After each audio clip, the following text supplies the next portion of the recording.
बघूया 100% बातम्या। राज्यात महायुतीला लोकसभा निवडणुकीत अपेक्षित यश मिळालं नाही।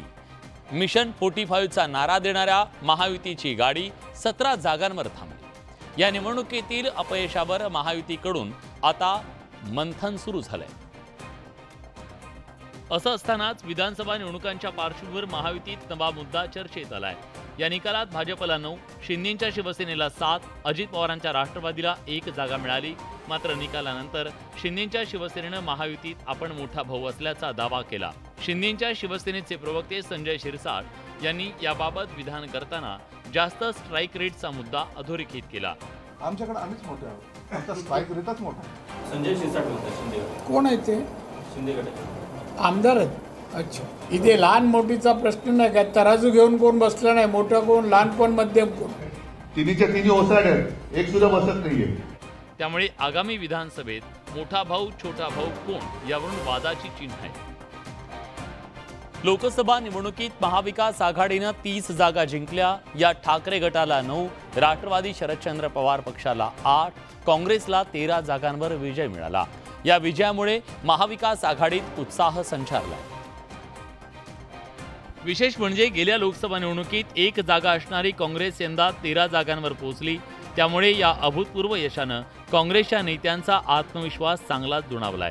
त्यामुळेच की काय, काँग्रेस प्रदेशाध्यक्ष नाना पटोले यांनी महाविकास आघाडीत काँग्रेस मोठा भाऊ असल्याचं विधान केलं। त्यावर मवियाच्या नेत्यांनी मोठा भाऊ विषयावर भूमिका स्पष्ट केली। आम्ही मोठा भाऊ हा विषय नाही आहे। विषय असा आहे की आपल्याला बीजेपी महाराष्ट्र मुक्त करायची आहे। पारिजात फुलेला माझ्या दारी फुले का पडती शेजारी, पण तरी देखील आम्ही पारिजाताला खत पाणी घालायचं काही सोडणार नाही।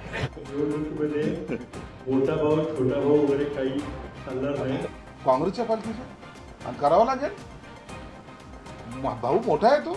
त्यामुळे आगामी विधानसभा निवडणुकीत मवियाचं जागा वाटप मोठा भाऊ छोटा भाऊ वादाविना पार पडणार का हे पाहावं लागेल। लोकसभा निवडणुकीत महाविकास आघाडीनं 30 जागांवर विजय मिळवला। या विजयानंतर मवियाच्या नेत्यांनी जनतेचे आभार मानण्यासाठी पत्रकार परिषद घेतली। या पत्रकार परिषदेत विधानसभा निवडणुकीत एकत्रितपणे लढण्याची घोषणा मवियाच्या नेत्यांनी केली। लोकसभा निवडणुकीत महायुतीला धूळ चारल्यानंतर मवियामध्ये कुरबुरी सुरू झाल्याची चर्चा होती। मात्र मवियाच्या वरिष्ठ नेत्यांनी एकत्र पत्रकार परिषद घेत चर्चांना पूर्णविराम दिला। आगामी विधानसभा निवडणूक एकत्रितपणे लढणार असल्याची घोषणा मवियाच्या नेत्यांनी केली। महाविकास आघाडी सगळे त्या प्रकारे मी लोकसभेची निवडणूक लढली, त्याच प्रकारे त्याच ताकदीने किंवा त्याच्यापेक्षा अधिक ताकदीने मी विधानसभेची निवडणूक लढणार आहे। जे लोक आमच्या सोबत आहेत, महाविकास आघाडी म्हणून आम्ही 3 पक्ष तर आहोतच, पण इतर घटक पक्ष सुद्धा आणि सामाजिक संघटना सुद्धा यांच्या त्यांना सोबत घेऊनच आम्ही लढणार। जागा वाटपावर मवियाची प्राथमिक बैठक झाल्याची माहिती उद्धव ठाकरेंनी दिली। एकूणच लोकसभेपाठोपाठ विधानसभेतही मविया एकत्रितपणे सत्ताधाऱ्यांसमोर उभी ठाकणार असल्याचं स्पष्ट झालंय। लोकसभा निकालात राज्यात महाविकास आघाडीला मोठं यश मिळालं। महाविकास आघाडीनं 30 जागा जिंकत महायुतीला दणका दिला। मात्र महायुतीनं मवियाच्या या यशावर सवाल उपस्थित केलाय। मविया आणि ठाकरे गटाचं यश मुस्लिम मतांमुळे असल्याचा आरोप महायुतीच्या नेत्यांनी केला। काही नेत्यांनी वोट जिहादचा आरोप केला। या टीकेला मविया नेत्यांनी उत्तर दिलंय। गेले 4 महिने ज्यांच्या खातर त्यांनी हिंदू बांधवांनो, भगिनींनो आणि मातांनो म्हणणं सोडलं होतं, त्यांच्याच मतांवर त्यांनी हे अरिथमॅटिक जिंकलं आहे। मंगळसूत्र उचलून नेतील, तुमच्या घरातले नळ कापून नेतील, तुमचं वीज, हे काय खरं नॅरेटिव्ह होतं? तुमची म्हैस चोरून नेतील, हे काय खरेपणा होता? ठाकरे गटाला मराठी मतं मिळाली नसल्याच्या महायुतीच्या आरोपांना ठाकरेंनी उत्तर दिलंय। मुंबईकरांनी आणि मराठी माणसांनी त्यांना मतदान केलेलं नाही। हे म्हणजे मराठी आलंच ना, हे मध्ये मराठी नाही। संविधान बदलाच्या खोट्या नेरेटिव्हचा फटका बसल्याचं विधान महायुतीने केलं। त्याला मवियानं उत्तर दिलं। नेरेटिव्हच्या मुद्द्यावरून सत्ताधारी आणि विरोधकांमध्ये जुंपल्याचं दिसतंय। लोकसभा निवडणुकीच्या निकालानंतर एकमेकांचे आमदार आपल्या संपर्कात असल्याचा दावा सत्ताधारी आणि विरोधकांकडून केला जात होता। त्यामुळे राज्यात पुन्हा राजकीय भूकंप होणार का याची चर्चा सुरू झाली आहे। लोकसभा निवडणुकीनंतर उद्धव ठाकरे आणि शरद पवारांना सोडून गेलेले आमदार पुन्हा स्वगृही परतणार अशी चर्चा होती। त्यावर दोन्ही बाजूंकडून आरोप प्रत्यारोप सुरू आहेत. अशात पक्ष सोडून गेलेल्यांच्या घरवापसीच्या प्रश्नावर उद्धव ठाकरे आणि शरद पवारांनी आपली भूमिका स्पष्ट केली.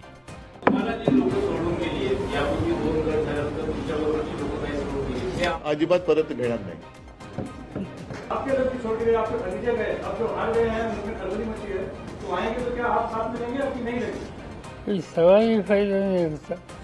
गेल्या 4 वर्षात राज्याच्या राजकारणात मोठ्या राजकीय उलथापालथी झाल्या.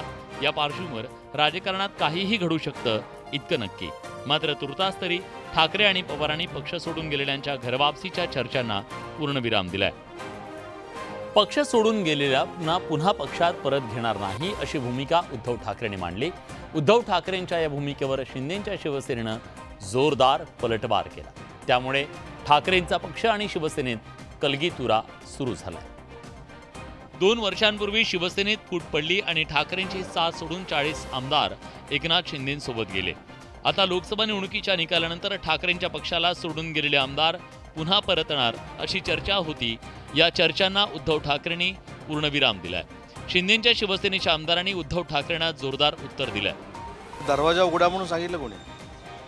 जर कोणी दरवाजा उघडा म्हणून सांगितलेलंच नसेल तर आम्ही जाणार, आम्हाला घेणार, ही चर्चाच खरं कुठं होता कामा नये. अहो, ज्याचं भांडं गळतीकडे लागतं ना, ज्याचं पाणी थांबत नाही त्या ठिकाणी कोणी पाणी भरायला जात नसतं. म्हणून आता तुमच्याकडचे जे काही जाणारी लोक आहेत त्यांना आवरण्यासाठी केलेलं हे स्टेटमेंट आहे. शिवसेनेतल्या फुटीनंतर शिवसेना आणि ठाकरेंच्या पक्षात आरोप प्रत्यारोप आणि पलटवार सुरू आहे. लोकसभा निवडणुकीच्या निकालानंतरही हा सिलसिला कायम असल्याचं दिसून येत आहे. शरद पवारांच्या पक्षानं लोकसभा निवडणुकीत 10 पैकी 8 जागांवर विजय मिळवला. पवारांच्या पक्षासोबत मवियानं लोकसभा निवडणुकीत दणदणीत कामगिरी केली. या विजयानंतर मविया नेत्यांनी घेतलेल्या पत्रकार परिषदेत पवारांनी जोरदार टोलेबाजी केली. भाजप उमेदवारांच्या प्रचारासाठी पंतप्रधान मोदींनी राज्यात अनेक सभा घेतल्या. तसंच मुंबईत रोड शो केला. निकालानंतर यावरून पवारांनी जोरदार टोला लगावलाय.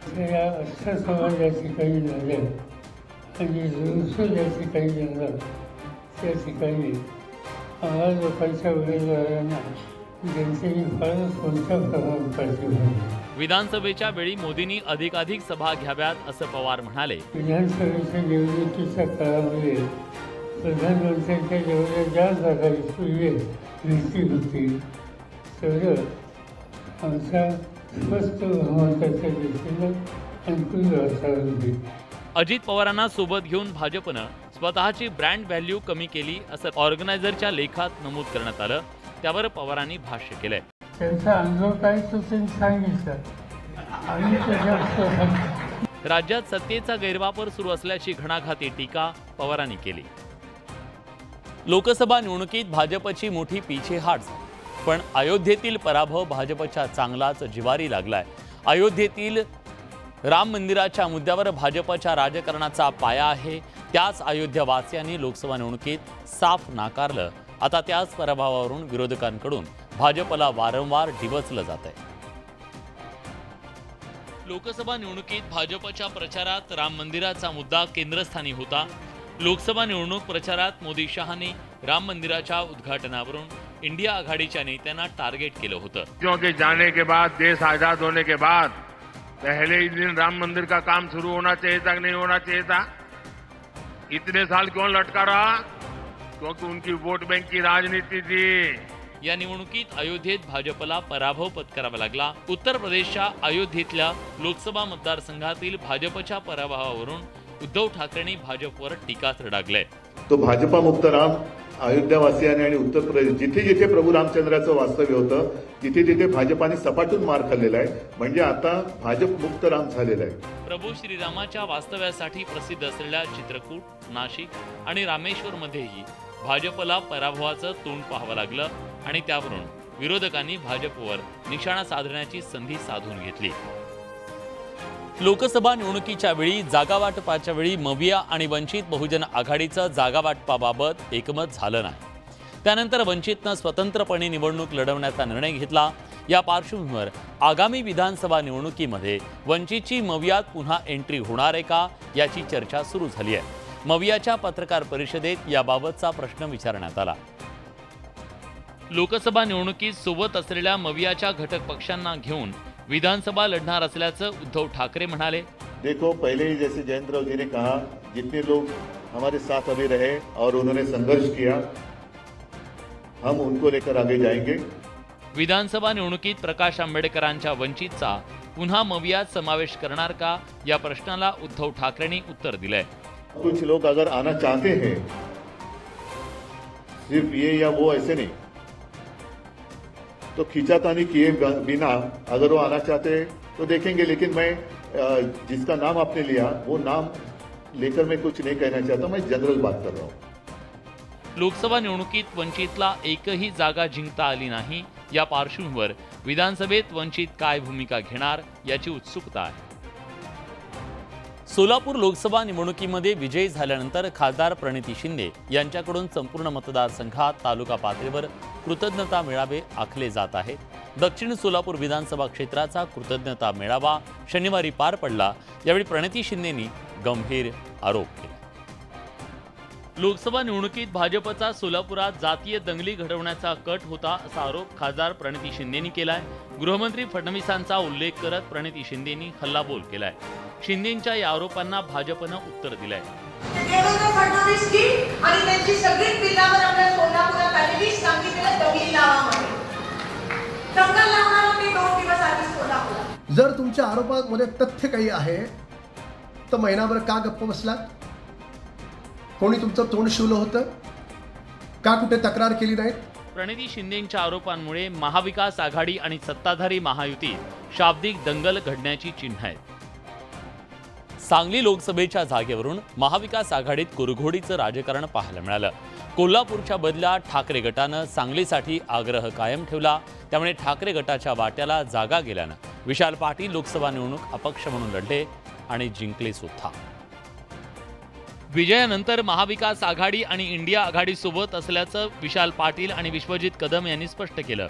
मात्र असं असलं तरी आता सांगलीत विधानसभा निवडणुकांमध्ये संघर्षाची चिन्ह आहेत। कारण 2 दिवसांपूर्वी इस्लामपूरमधील मेळाव्यात जयंत पाटील यांनी विद्यमान 3 जागांसह आणखी 1 जागा राष्ट्रवादी लढणार असल्याची घोषणा केली, तर दुसऱ्या दिवशी विश्वजित कदमांनी जिल्ह्यातील 5 जागा लढवणार असल्याचं जाहीर केलं। त्यामुळे या 3 जागा 100% राष्ट्रवादीच्या येतील। अजून एखाद दुसरी जागा आपल्याला मिळवायची आहे।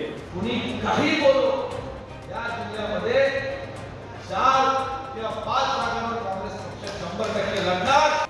जयंत पाटील आणि विश्वजित कदम यांनी सांगलीत 3 ते 4 जागा लढवणार असल्याचं जाहीर केलंय। त्यामुळे लोकसभेपाठोपाठ विधानसभेलाही महाविकास आघाडीत सांगलीवरून संघर्षाची चिन्ह निर्माण झाली आहेत। महाविकास आघाडीनं लोकसभा निवडणुकीत चांगलं यश मिळवलं। यात सांगलीची जागा जिंकणाऱ्या अपक्ष विशाल पाटील यांनी इंडिया आघाडीसोबत राहणार असल्याचं सांगितलं। मात्र सांगलीच्या जागेवरून मवियामध्ये निर्माण झालेला वाद काही शमायची चिन्ह दिसत नाहीये। नुकतंच सांगलीत नवनिर्वाचित खासदार विशाल पाटील यांचा सत्कार आयोजित करण्यात आला होता। काँग्रेसच्या नेत्यांची एकी काही जणांना खुपवल्याचा आरोप विश्वजित कदमांनी यावेळी केला। कार्यकर्त्यांसाठी सकारात्मक राजकारण करायला पाहिजे। ही मूठ आपली बांधली, मूठ बांधलीच तुम्हाला नाही बघलो। काँग्रेसच्या एकीत विघ्न घालणाऱ्यांना जनतेनं जागा दाखवली असं कदम म्हणाले। ज्यांनी खडे टाकण्याचे प्रयत्न केले त्यांना त्यांची जागा या लोकसभेच्या निवडणुकीत दाखवली आहे। पुन्हा या खडे टाकण्याची हिंमत करणार नाही। सांगली लोकसभेच्या निमित्तानं झालेल्या आरोपांना योग्य उत्तर देणार असं कदमांनी ठणकावलंय। ज्यांनी त्यांनी वक्तव्य केली काल परवाची सुद्धा या सगळ्यांना उत्तर दे। आता विश्वजित कदम यांच्या टीकेचा रोख नेमका कुणाकडे याविषयी उलटसुलट चर्चा रंगल्यात। सांगलीच्या जागेवरून महाविकास आघाडीमध्ये निर्माण झालेला संघर्ष अजूनही सुरू आहे। ठाकरे गटाचे खासदार संजय राऊतांनी या संदर्भात बोलणार असल्याचा इशारा दिला। त्यानंतर विश्वजित कदम यांनी विशाल पाटील यांच्या विजयानंतर आक्रमक भूमिका घेतली। सांगलीतल्या काँग्रेस नेत्यांची एकी काहींना खुपली, मात्र एकीत विघ्न घालणाऱ्यांना जनतेनं जागा दाखवली असा हल्लाबोल विश्वजित कदमांनी केला। तसंच प्रत्येकाला उत्तर देणार असा इशाराही त्यांनी दिला। विश्वजित कदमांचा रोख जयंत पाटील आणि ठाकरे गटाचे खासदार संजय राऊत यांच्याकडे असल्याचं बोललं जात आहे। या पार्श्वभूमीवर विरोधी पक्षनेते विजय वडेट्टीवार यांनी विश्वजित कदमांना सबुरीचा सल्ला दिलाय। मी विश्वजितजींना सुद्धा सांगणार आहे की आपण आता अधिक वादात न पडता विधानसभेच्या निवडणुका जिंकण्यासाठी आपण सर्व एकत्र येऊ. मला असं वाटतं आता तो विषय संपलेला आहे. ज्यांचा काहीही संबंध नव्हता अशा लोकांना इलेक्शनमध्ये उभं करणं आणि काँग्रेसमध्ये फूट पाडणं हा जो प्रयत्न होता तो विश्वजित कदमांनी हाणून पाडला. लोकसभा निवडणुकीचा निकाल लागल्यानंतरही सांगलीवरून महाविकास आघाडीत वादाचे फटाके उडत असल्याचं पाहायला मिळतंय. गेल्या काही दिवसांपासून अजित पवारांच्या राष्ट्रवादीचे मंत्री छगन भुजबळ नाराज असल्याची चर्चा आहे. खुद्द अजित पवार यांच्यासह राष्ट्रवादीच्या नेत्यांनी भुजबळांच्या नाराजीच्या चर्चा फेटाळल्या. असं असलं तरी राज्याच्या राजकारणात भुजबळांच्या नाराजीचा मुद्दा चर्चेचा विषय ठरतो. आणि याला निमित्त ठरलंय खुद्द छगन भुजबळ यांचं विधान. सुनेत्रा पवार यांना राज्यसभेची उमेदवारी दिल्यानंतर माध्यमांनी त्यांना खासदारकीच्या इच्छेबाबत विचारलं. त्यावेळी खासदार व्हायची इच्छा होती असं भुजबळांनी म्हटलं. त्यावरून विरोधकांनी अजित पवारांच्या राष्ट्रवादीला घेरलंय. मला इच्छा आहे आणि म्हणून तर जे आहे नाशिकचे लोकसभा लढवायला सुद्धा मी तयार झालो होतो. त्यांनी राज्यसभेमध्ये जायची सुद्धा त्यांची तयारी होती, पण त्यावेळेस सुद्धा त्यांना राज्यसभा त्यावेळेस देण्यात आली नाही. राज्यसभेमध्ये जायची इच्छा असणार. छगन भुजबळ या महाराष्ट्राचे एक ज्येष्ठ नेते आहेत. त्यांची इच्छा वारंवार मारली जाते. भुजबळांच्या नाराजीचं कवित्व सुरू असल्याचं या निमित्तानं पाहायला मिळतंय. अजित पवारांच्या राष्ट्रवादीचे मंत्री छगन भुजबळ नाराज असल्याची चर्चा आहे. आधी लोकसभा त्यानंतर राज्यसभेची उमेदवारी नाकारल्यानंतर भुजबळांच्या नाराजीचा मुद्दा चर्चेत आला. भुजबळांच्या याच नाराजीचा कारण नाशिक महायुतीला आगामी विधान परिषद निवडणुकीमध्ये बसण्याची शक्यता.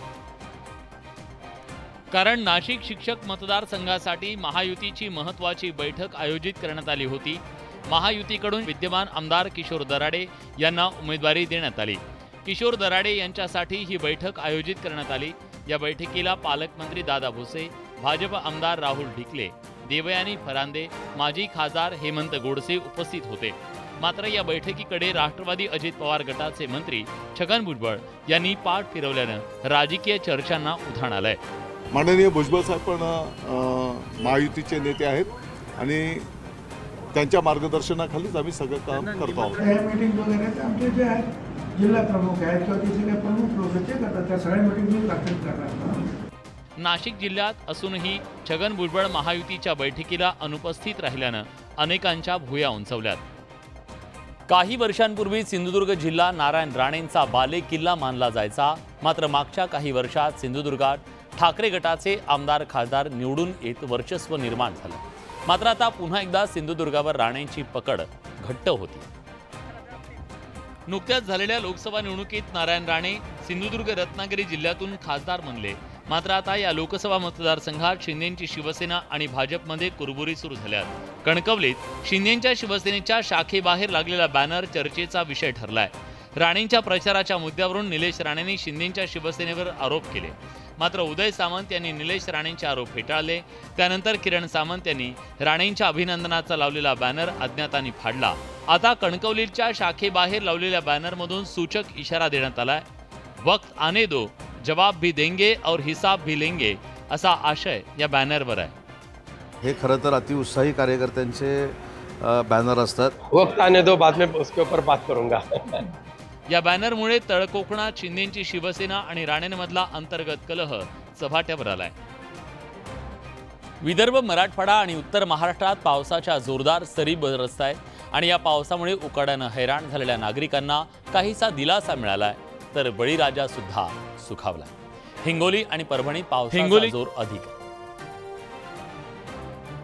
हिंगोलीच्या औंढा नागनाथ तालुक्यातल्या रामेश्वर गावाजवळच्या ओढ्याला मोठा पूर आला. या पुरामुळे ओढ्यावरच्या पुलाचं बांधकाम सुरू असल्यानं पर्यायी पूल वाहून गेला. त्यामुळे औंढा नागनाथ ते जिंतूर या महामार्गाची वाहतूक ठप्प झाली आहे. ओढ्याच्या वरच्या भागावरील जिंतूर तालुक्यात मोठा पाऊस झाल्यानं रामेश्वर गावाजवळच्या ओढ्याला मोठा पूर आला. पर्यायी पुलावरून पाणी वाहून जाण्यासाठी चांगली व्यवस्था नसल्यानं हा पर्यायी पूल पूर्णपणे वाहून गेला. उत्तर महाराष्ट्रातील विविध भागात सुद्धा पावसाच्या जोरदार सरी कोसळत आहेत. भुसावळ तालुक्यातल्या वरणगाव परिसरात वादळी वाऱ्यासह जोरदार पाऊस बरसला. त्यामुळे उकाड्यापासून हैराण झालेल्या नागरिकांना दिलासा मिळालाय. पुणे जिल्ह्यातील खेड, आंबेगाव, जुन्नर तालुक्यात पावसाची संततधार सुरू आहे.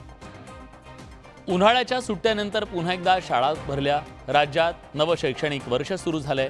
त्यामुळे शनिवारपासून राज्यातील शाळा किलबिलाटानं गजबजल्या. शाळेचा पहिला दिवस असल्यानं विद्यार्थ्यांमध्ये आनंदाचं वातावरण पाहायला मिळालं. उन्हाळी सुट्टीनंतर शाळेत येणाऱ्यांचा उत्साह काही और होता. मात्र काही विद्यार्थ्यांचा शाळेचा पहिला दिवस असल्यानं शाळेकडून त्यांच्या स्वागतासाठी जय्यत तयारी करण्यात आली होती. जळगावच्या शाळेत आलेल्या विद्यार्थ्यांचं वाजत गाजत मिरवणूक काढत स्वागत करण्यात आलं. तिकडे कोल्हापूरच्या उजळाईवाडीच्या शाळेनं पहिलाच दिवस असल्यानं विद्यार्थ्यांमध्ये आनंदाचं वातावरण पाहायला मिळालं. पुण्यातही बच्चे कंपनी मोठ्या खुशीत असल्याचं पाहायला मिळालं. तसंच शाळेत त्यांचं उत्साहात स्वागत करण्यात आलं. नवीन पुस्तक, नवीन दप्तर, जुन्यांसह काही नवीन मित्र अशा भारावलेल्या वातावरणात शाळांची घंटा खणाणली. अंगणवाड्या, बालवाडी, प्ले ग्रुप आणि नर्सरीत छोट्यांचा किलबिलाट आणि रडारड सुद्धा ऐकायला मिळाली. राज्यातल्या शाळांची पहिली घंटा वाजली. सर्व शाळांमध्ये हजरचा गजर ऐकायला मिळाला. राज्यातल्या शाळांमध्ये यंदाच्या शैक्षणिक वर्षात एक राज्य एक गणवेश लागू झाला. या शैक्षणिक वर्षापासून मोफत गणवेश योजनेचा लाभ सरकारच्या वतीनं देण्यात येणार आहे. त्यासाठी सर्व शाळांमध्ये स्थानिक महिला बचत गटामार्फत शिलाई करून एकसमान एक रंगाचे 2 गणवेश उपलब्ध करून देण्यात येणार आहेत. मात्र शाळा सुरू होऊनही 48 लाख विद्यार्थ्यांना मोफत गणवेश मिळालेला नाही. त्यामुळे विरोधी पक्षनेते अंबादास दानवेंनी संताप व्यक्त केला. गुजरातच्या 2-4 कंपन्या यांना काम द्यायचं होतं. यांच्या प्रत्येकाचे रेट्स वगैरे, टक्केवारी हे सगळं ठरायचं बाकी होतं. म्हणून हे गणवेश भेटू शकलेले नाही. उबाटाचे लोक आजही त्या टक्केवारीतून बाहेर निघत नाही. हे दुर्दैव आहे. शालेय शिक्षण मंत्र्यांसह सरकारनं एक राज्य एक गणवेश योजना राबवण्याची घोषणा केली. मात्र शाळा सुरू झाल्यानंतरही लाखो विद्यार्थ्यांना गणवेश मिळाला नसल्यानं घोटाळ्याचा आरोप होतोय. लाडक्या विठुरायाच्या भेटीची ओढ वारकऱ्यांना लागली आहे. राज्यातील अनेक भागातील पालख्या पंढरीकडे मार्गक्रमण करतायत. वारकऱ्यांची पावलं पंढरीची वाट चालतायत. पंढरपूरकडे निघालेली गजानन महाराजांची पालखी अकोला शहरात दाखल झाली. संपूर्ण अकोला शहर आज गणगण गणात बोते आणि जय गजाननच्या गजरानं दुमदुमून गेलं.